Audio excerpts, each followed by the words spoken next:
አብርሃም ወልዴን በተመለከተ አንድ ጽሁፍ በዛሬው ዕለት ተሰራጭቷል። በሰፊው እየተነበበ ይገኛል። ከዚህ ጽሁፍ በስተጀርባ ያለው ነጥብ ምንድነው የሚለው ለእናንተ እናቀርባለን። ሌላም አንድ መረጃ ይዘናል። ስለምትከታተሉን እናመሰግናለን። ሰብስክራይብ አድርጋችሁ ተከታተሉን። አሁን ወደ ጉዳዩ እናልፋለን። ከዚህ ቀደም የአዲስ አበባ ከተማ አስተዳደር የመንግስት ኮሚኒኬሽን ቢሮ ወይም የኮሚኒኬሽን ቢሮ ኃላፊ ነበረ። ዮናስ ዘውዴ ይባላል። ይህ ሰው ስለ አብርሃም ወልዴ የጻፈው ጽሁፍ በእጅጉ አነጋጋሪ ሆኗል። ከዚህ ቀደምም ቴዲ አፍሮን በተመለከተ የጻፋቸው ጽሁፎች በእጅጉ በተለይ ቴዲ አፍሮ በትግራይ ጦርነት ወቅት ዘፈን እንዲሰራ ጥሪ ቀርቦለት የሰራው ዘፈን አለ። ከቀረበለት ጥሪ በተቃራኒው ነው ይህን ዘፈን የሰራው። በመንግስትም ጥርስ ተነክሶበት ነበር የሚል አይነት ሐሳብ ያለው ጽሁፍ አሰራጭቶ ነበር። በዛሬው ዕለት እንግዲህ ስለ ባላገሩ ቴሌቪዥን ስፔሲፊክሊ አንስቶ ሲናገር ነበር። እንግዲህ ባላገሩ ቴሌቪዥን በአሁኑ ሰዓት በአግባቡ እየሰራ ነው ለማለት አስቸጋሪ ነው። ማለትም በመገናኛ ብዙሃን እንቅስቃሴዎች ውስጥ የምናስተውላቸው ነገሮች አሉ። ባላገሩ ቲቪ አንዳንዴ የተወሰኑ ኢቨንቶች ሲኖሩ ይመጡ ነበረ። የተወሰኑ መግለጫዎች ኢቨንት ስንል ሁነቶች ናቸው። መግለጫዎች፣ ዝግጅቶች ሲኖሩ ይመጡ ነበረ ጋዜጠኞቹ። በተለይም ደግሞ አንገብጋቢ ወይም ወቅታዊ ፖለቲካዊ ጉዳዮች ሲኖሩ ባላገሩ ቲቪ የሚቀድመው አልነበረም። ከዛ ባሻገርም የኪነ ጥበባዊ ዝግጅቶች መግለጫዎች ሲኖሩ፣ የአልበም ምረቃ መግለጫዎች ሲኖሩ ወይም ደግሞ የሙዚቃ ኮንሰርቶችን በተመለከተ ሌሎች ሁነቶች ላይም ሲኖሩ ይገኙ ነበረ። አሁን ግን ያ ነገር የለም። በተለይ ባላገሩ ቲቪ የሚታወቅበት አይዶሉ ነው በዋናነት። እሱም ተቀዛቅዟል የለም ማለት ይቻላል። የዩቲዩብ ቻናሉንም ለመመልከት ሞክረን ነበር። እንቅስቃሴው እዚህ ግባ የሚባል አይደለም። በዋናነት እንቅስቃሴ እያደረገ የሚስተዋለው በፌስቡክ ላይ፣ እሱም ቢሆን በስፖርታዊ ጉዳዮች ላይ ነው። እናም አሁን ላይ አለም ለማለትም የለምም ለማለትም የሚያስቸግር ሁኔታ ነው ያለው ማለት ነውና ዮናስ እንግዲህ በዚህ ጉዳይ ዙሪያ ነው እንግዲህ አንዳንድ ነጥቦችን ያነሳው። የጻፈውን ጽሁፍ እንግዲህ ከዚህ እንደሚከተለው በትረካ መልክ ነው የምናቀርብላችሁ። እስቲ ተከታተሉት። እኛም የራሳችንን አስተያየት እናክልበታለን። ባላገሩ ቴሌቪዥን ተዘግቷል ወይ ይላል። ይህ ጥያቄ በተለያየ አጋጣሚ ሰው ሲጠይቅ ሰማለሁ። ይዘጋ አይዘጋ እርግጠኛ ባልሆንም ከፍተኛ የሆነ ችግር ውስጥ እንዳለ ግን ይሰማኛል። እኔ እስከማውቀው ድረስ ይህ ችግር የጀመረው ቀደም ብሎ ነው። አብርሃም ወልዴ የዶክተር አብይን ኢትዮጵያ የሚል የሹመት ንግግር ከሰሙና ከተደሰቱ መሃል ነበር። ይህን ደስታውን የገለጸበትን ቪዲዮ አስቀድመን አሰምተናቸዋል፣ እንዳያችሁት ነው። ዮናስ ሲቀጥልም ቤተ መንግስት እየተጠሩ ውዳሴ ሲቀርብላቸውና ይህ ለውጥ የመጣው ለእናንተ ነው ከተባሉ ታዋቂ ሰዎችም አንዱ እሱ ነበር። ጥበብ ነክ ነገሮች ሲዘጋጁም የእሱ እጅ እንዲነካው ይፈለግ እንደነበር አስታውሳለሁ። ለአንዳንድ የሥራ ኃላፊነቶች ሲታጭ ግን ቀለል አድርጎ አልፈልግም ሲል እንደነበረም አስታውሳለሁ። ነገር ግን ቀለል አድርጎ አልፈልግም ማለት ችግር ውስጥ ሊያስገባው እንደሚችል የገባው አልመሰለኝም ነበር። በእርግጥ እኔስ ብሆን አቅሜ የፈቀደውን አገልግሎት ሰጥቼ ስልጣንን በሰላማዊ መንገድ ማስረከብ ይህን ያህል ተዘርዝሮ የማያልቅ ግፍ እንደሚያስከፍል መቼ ገምቼ። እዚህ ጋር ዮናስ ሊናገረው የፈለገው ነገር አለ። ስልጣኑን ሪዛይን በማድረጉ ወይም ስልጣኑን በመልቀቁ ምክንያት የደረሰበት ነገር አለ። ነገር ግን እሱ መናገር አልፈለገም። በዚህ ብቻ ነው ያለፈው። ወደፊት ይናገረዋል ወይስ አይናገረውም የሚለውን አብረን የምናየው ይሆናል። ነገር ግን ከዛ ከስልጣን መልቀቁ በስተጀርባ ያጋጠመው ነገር እንዳለ ነው የሚናገረው። ጽሁፉን ሲቀጥል እንግዲህ በተለይ ከጦርነቱ ጋር በተገናኘ የተሰሩትን አልበሞች በበላይነት እንዲያሰራ ሲጠየቅ የጦርነትን አስከፊነት እንጂ ጦርነቱን የሚመራ ዘፈን አልሰራም፣ ጦርነቱን እንዳይጀመር የሰላም ፌስቲቫል ለማዘጋጀት አሁን ስሙን ከማላስታወሰው ጓደኛው ጋር ከአፍሪካ መሪዎች ጋር ቤተመንግስቶቻቸው ድረስ በመግባት ሲመካከሩና ለዝግጅቱ ሲጋብዟቸው የነበረበት ስራ በአንድ ቀጭን ትዕዛዝ እንዲያቆሙ ሲታዘዙ የተበሳጨው አብርሃም ጭራሽኑ ይሄ እንዴት ሆነ፣ ያ እንዴት እንዲህ ይሆናል፣ ለምን እንደዚህ ተባለ እያለ ሲተች ሲወተውት ምን እንደሚፈጠርበት ያሰበ አይመስለኝም።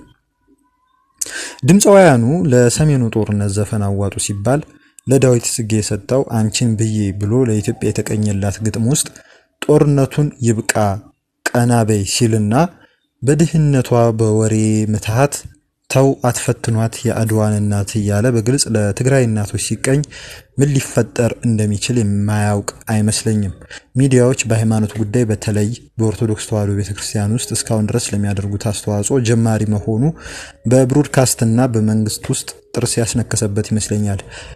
እኛም በነገራችን ላይ አንድ ጉዳይ ስንጨምር እዚህ ጋር የኮሮና ጊዜ ባላገሩ ቲቪ ከቤተክርስቲያን ቅጥር ወይም ከቤተክርስቲያን ውስጥ የቅዳሴ ስነ ስርዓቱን ሰው በማይንቀሳቀስበት ጊዜ በቀጥታ ሲያስተላልፍ ነበረ።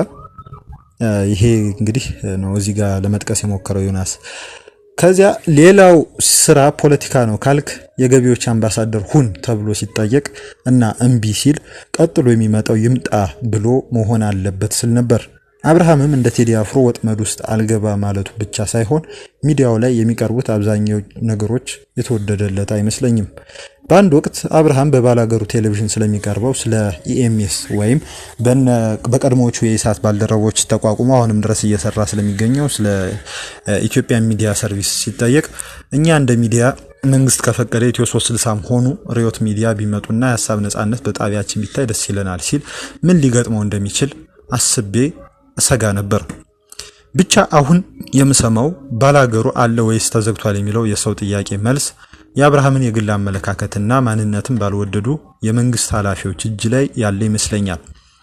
ገቢዎች ሚኒስቴር በልዩ ሁኔታ ኦዲት እንዲደረግ አዞበት ከፍተኛ የግብር ዕዳ ተጥሎበት በመዳከር ላይ የሚገኘው ባላገሩ ቴሌቪዥን ይቀጥል ይሆን?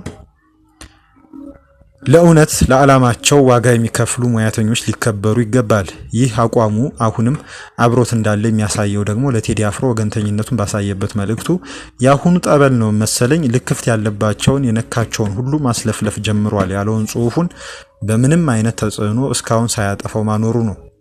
ለእውነትና ለፍትህ የሚቆም አርቲስትን ማወደስ ማለት ጥበብን ከትርፍና ከስልጣን በላይ ለሰው ልጅ ክብር ማዋሉን ማክበር ማለት ነው። ታሪክ እንደሚያስረዳን እንደ ፓብሎ ፒካሶ በስዕሉ የጦርነትን ጩኸት ቀለም አድርጎ ያሳየ፣ እንደ ፍሪዳ ካርሎ፣ እንደ ቶልስቶይ፣ እንደ ሂክሜት፣ እንደ ቤትሆቨን በሙዚቃ እና በቃላቸው ጸጥታን ፈታኝ ያደረጉ ሁሉም በአንድነት ለዘመናቸው ህሊና ነበሩ ማለት ይቻላል። ብሩሻቸው እግር ነበረው፣ ሲራመድ ፍትህ ይከተለው ነበር። ሙያቸው እንደ ወንዝ የእውነትና የፍትህ አለቶች እንዲከፈቱ ያደርጉ ነበር። አንድ ቀን እውነት ልትሞት ስትቀመጥ ሁላችንም ሸሸናት። ነገር ግን ቀለም ብቻ ቀረች። ቀለም እኔ አልሸሽም ልቅለምሽ አለቻት። እውነትም አለቻት ቀለምን አንቺ ብቻሽን ብትቀሪ ሰዎች ውበትሽን እንጂ ህመሜን አያዩም። ቀለሟ ግን እያለቀሰች እንባዋ በራሷ ላይ ወደቀና ከዚያን ቀን ጀምሮ ያቺ ቀለም ስትቀባ እውነት ትባላለች። ያቺ ቀለም ስሟ ነው አርቲስት ለእውነትና ለፍትህ የዘመን ህሊና ነው። እንደዚህ ያለ አርቲስት ሲያልቅ ዘመን አያልቅም።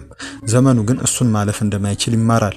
ተው አትፈትኗት የአድዋን እናት ቅኔው በሚዲያ የተላለፈ አይመስለኝም ይላል ዮናስ ጽሑፉን ሲደመድም። እዚህ ጋር አንድ ሁለት ነጥቦችን እናነሳለን። የመጀመሪያው ከኢኤምኤስ ጋር የተገናኘው ኢኤምኤስ በመጀመሪያ ከኢሳት የወጡ ጋዜጠኞች ያቋቋሙት ተቋም እንደሆነ ነግረናቸዋል። ሁላችሁም ታውቁታላችሁ ዩቲዩብ የምትከታተሉ ሰዎች። ይሄ ሲቋቋም መጀመሪያ ኢሳት ኢንተርናሽናል ተብሎ ነበር የወጣው። የኢሳት የስያሜ ውዝግብ ሲፈጠር ኢትዮጵያ ሚዲያ ሰርቪስ ተብሎ ስርጭቱን በባላገሩ ቲቪ እና በዩቲዩብ እንዲተላለፍ ያኔ የሳተላይት የኪራይ ክፍያ መክፈልም ስለማይችሉና ያኔ የተወሰነ ጊዜ አይ ቲንክ ለወራት ያክል ነበረ የኢኤምኤስ ዝግጅቶች ሲተላለፉ የነበሩት። ስፔሲፊክሊ ዕለታዊ የተሰኘው ዝግጅት ነበር የሚተላለፈው። ዕለታዊ ላይ ደግሞ የሚነሱትን ጉዳዮች ያው የምናውቃቸው ናቸውና የብሮድካስት ባለስልጣን ባስተላለፈው ቀጥተኛ ትዕዛዝ ነው የኢኤምኤስ ስርጭት የጠፋው። ባይዘዌ እነ ኢትዮ ኤፍኤም እነ አሃዱ ሬዲዮ ኢትዮ ኤፍኤም ዶቼ ቬሌን አሃዱ ኤፍኤም ደግሞ ቪኦኤን ያስተላልፉ ነበር ወይም ሪሌ ያደረጉ ነበር ከቦን እና ከዋሽንግተን ዲሲ የሚተላለፉትን ዝግጅቶችና የብሮድካስት ባለስልጣን ከውጭ የሚተላለፉ ዝግጅቶችን እዚህ ማሰራጨት ወይም ሪሌ ማድረግ አትችሉም ሲላቸው ነው እንግዲህ የቆመውና የኢኤምኤስ እና የባላገሩ ጣፍንታ ኢኤምኤስ እንዳይተላለፍ የተደረገው በዚህ የብሮድካስት ባለስልጣን ጫና ምክንያት ነው። ከኢኤምኤስም ባለፈ ዋዜማ ሬዲዮ በኢትዮ ኤፍኤም የሚተላለፍ ነበረ ካልተሳሳትኩ ዘወትር አርብ ከ12 ሰዓት ጀምሮ ከአንድ ሰዓት ወይ ከ12 ሰዓት ጀምሮ ምሽት ላይ ነበር የሚተላለፍ የነበረው። እሱም እንዲቆም ተደረገና የኤምኤስ ጉዳይ ሊደመደም የቻለው በብሮድካስት ባለስልጣን ጫና ነው። ከዛ ውጪ የገቢዎች ጉዳይ እንግዲህ የሁሉም ሚዲያዎች ፈተና ነው። ከዚህ ቀደም አዲስ አድማስ ጋዜጣ በደረሰኝ ጉዳይ ምክንያት ወይም ከገቢዎች ጋር በተገናኘ ምክንያት የጋዜጣው ዋና ባለቤት የሆነችው ወይዘሮ ገነት ጎሳዬ ለወራት ያክል ለእስር ተዳርጋ ነበር።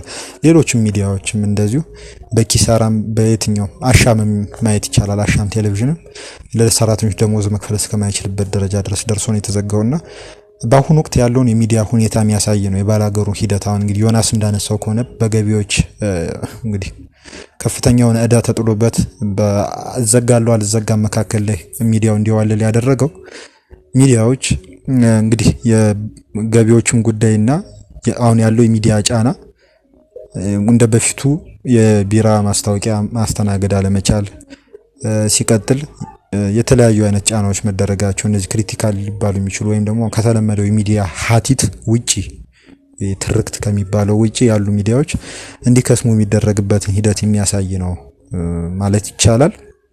በዚህ ጉዳይ ዙሪያ በሰፊው ማውራት እንችላለን። ለዛሬው ግን በዚህ መልኩ እንግዲህ አብርሃም መሰናክል የሆነው እነዛ የገቢዎች አምባሳደር ሁን የተለያየ ኃላፊነት ሹመት ልክ እንደነ አቶ ሰርጸ ፍሬ ስብሃት እንደሌሎቹ ሲሰጠው እምቢ በማለቱ ከሆነና ይህ አይነት ተጽዕኖ ከደረሰበት ያው እጅግ አነጋጋሪ ነው ሊሆን የሚችለው። በአጠቃላይ እምቢ ማለቱ ስልጣን አልቀበልም ስልጣን ይለፈኝ ማለቱ ጦስ የሆነበት ሰው ነው ማለት ነው አብርሃምና በራሱ በኩል እንግዲህ የሚቀርቡ አስተያየቶች ካሉ ወይም በዝምታ የሚታለፍ ከሆነ እንግዲህ ምናየው ይሆናል። ለጊዜው የአብርሃም ጉዳይ ይህን ይመስላል። ወደ ትግራይ ደግሞ እንሄዳለን። እንደተለመደው ሰብስክራይብ ማድረጋችሁን አትርሱ። በዛሬው ዕለት የአርሚ 22 ወታደራዊ አመራሮች መግለጫ ሰጥተዋል ተብሏል። የአቋም መግለጫ አውጥተዋል። በዚህ የአቋም መግለጫቸው ላይ በህዝብና በሉዓላዊነት ላይ አንደራደርም ብለዋል። የትኛው ሉዓላዊነት የሚለው እንግዲህ የምናየው ይሆናል። የክልል ሉዓላዊነት ነው። ያኛ የምናውቀው የሀገር ሉዓላዊነት ወይ የተለመደው አይነት ሶቨርኒቲ የሚባለው ነው። የፖሊሲም የድንበር ብቻ ሳይሆን የፖሊሲ ሶቨርኒቲም አለ። ይሄ ሉዓላዊነት እንግዲህ በክልል ደረጃ ሲመጣ ምን እንደሚሆን ምናየው ይሆናል። ወደ መረጃው ስናልፍ የትግራይ ሰራዊት ወይም ራሱን የትግራይ መከላከያ ሰራዊት ወይም ቲዲኤፍ ብሎ የሚጠራው የሰሜን ምስራቅ ግንባር አርሚ 22 ከፍተኛ ወታደራዊ አመራሮች ያካሄዱትን ስልጠና ማጠናቀቃቸው ተከትሎ ባለ 7 ነጥብ የአቋም መግለጫ ነው ያወጡት። ባለ 7 ነጥብ የአቋም መግለጫ ህወሓትም እንደዚህ የአቋም መግለጫ ማውጣት ላይ የታወቀች ነች። እንግዲህ ወታደራዊ አመራሮች የአቋም መግለጫ አውጥተዋል። አመራሮቹ በመግለጫቸው በትግራይ ህዝብ ደህንነትና በክልሉ ሉዓላዊነት ላይ እንደማይደራደሩ በእጅጉ መረር ባለ ሁኔታ አስታውቀዋል ነው የተባለው። አመራሮቹ የፕሪቶሪያውን የሰላም ስምምነት ተገዥነታቸውን ገልጸዋል። ከተፈረመበት ዕለት ጀምሮ በተመደቡባቸው አካባቢዎች ሁሉ የሰላምና ጸጥታ የማስከበር ኃላፊነታቸውን በታማኝነት ሲወጡ መቆየታቸውን ገልጸዋል። በተለይም በመቀለ ከተማና በዙሪያ የነበረውን የውስጥ ፖለቲካዊ ውጥረት እና የጸጥታ ስጋት በመቋቋም የከተማዋን ማረጋጋት ለመጠበቅ ታሪክ የማይረሳው ስራ ሰርተናል ሲሉ በመግለጫቸው ላይ ጠቁመዋል። በመግለጫቸው ላይም እንግዲህ በስምምነቱ መሰረት ተቋቁሞ በነበረው የትግራይ ጊዜያዊ አስተዳደር ላይ ጠንከር ያለ ትችት ተሰንዝረዋል። አስተዳደሩ የተሰጠውን ተልዕኮ በአግባቡ ባለመወጣቱና ከህጋዊ አሰራሮች ውጪ በመንቀሳቀሱ ምክንያት የህዝብ የበላይ ስልጣንና ህገ መንግስታዊ ስርዓቱ እንዲከበር ለማድረግ የበኩላችን አበርክተናል ብለዋል።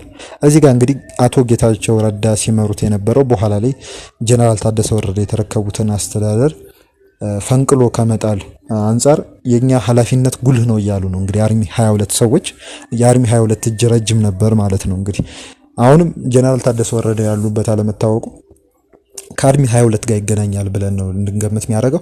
እንግዲህ መግለጫው ሲቀጥል ከሻለቃ አመራር በላይ የሆኑ ወታደራዊ መኮንኖች የተሳተፉበትን ይህንን ወታደራዊና ፖለቲካዊ ስልጠና ነበር ሲካሄድ የነበረው። ይህን ያጠናቀቁ አመራሮች ለወደፊቱ ለሚሰጧቸው ተልዕኮች ዝግጁ ነን ብለዋል። በእነዚህ ነጥቦችም ዙሪያ እንግዲህ ደግሞ ከታች በሚዘረዘሩት ነጥቦች ዙሪያ አቋማቸውን ግልጽ አድርገዋል።